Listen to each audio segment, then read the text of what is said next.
Goeiedag van my, die ander Jaco by die uitsending van Frontnuus. In die reeks waar ons kyk na unieke oplossings vir unieke probleme, fokus ons vandag op Rand West City munisipaliteit. Fred Steffers verteenwoordig die VF+ in die raad en werp meer lig hierop. Fred, daar is sprake daarvan dat daar te veel personeel in die staatsraad is en boonop te veel kontrakteurs vir die werk moet doen. Wat is daar aan die gang? Môre Jaco, ja. Kom ons begin eers net met 'n bietjie agtergrond. Randway City was vroeër bekend as Randfontein en in 2016 het hulle saamgesmelt met die Western Area munisipaliteit. En vandaar die naamverandering ook Rand West City.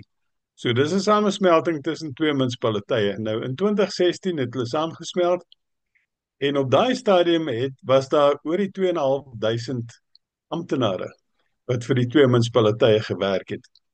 En die idee was dat hierdie 2.500 amptenare nou so oor tyd moes verminder, soos wat mense op pensioen gaan of bedank.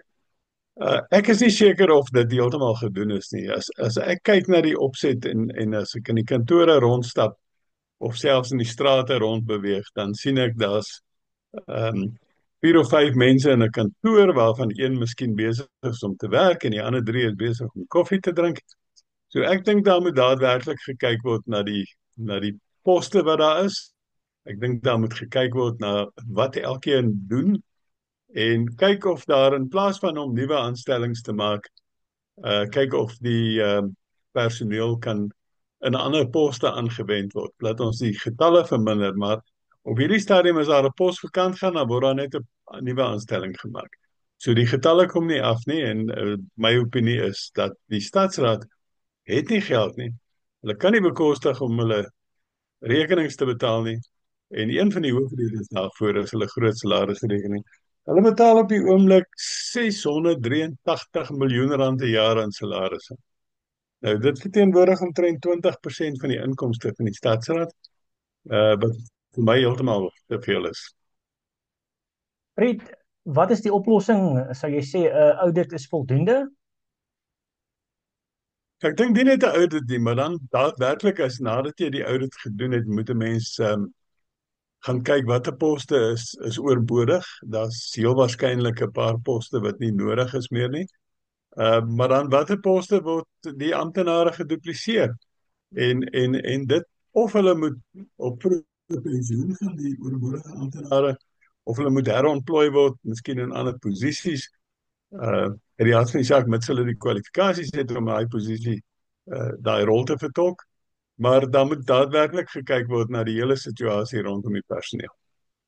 Om aan te sluit by die hoë salarisrekening, is daar ook sprake daarvan dat amptenare meer betaal word as wat hulle veronderstel is om betaal te word. Is dit regtig so? Ja, die munisipaliteit het 'n gewoonte om die mense topsalarisse te betaal, as ek dit so mag stel. Daar het 'n paar kere in die verlede het dit al gebeur dat daar sê nou maar 'n amptenaar aangestel word, 'n redelike senior amptenaar, en dan is die aanbevole tarief is X, en dan wanneer hulle deur die onderhoudsproses gegaan het en hulle besluit op 'n amptenaar wat hulle wil aanstel, dan kontak hulle die amptenaar en sê nou maar goed, ons wil jou graag aanstel. Dit is die salarispakket wat ons jou aanbied. Dan kom die amptenaar terug en sê, "Ag, weet jy wat, ek gaan nie werk vir daai tipe geld nie." En dan gaan die stadsraad en hulle doen aansoek by die provinsie om die persoon meer geld te betaal as wat die aanbevole tarief is.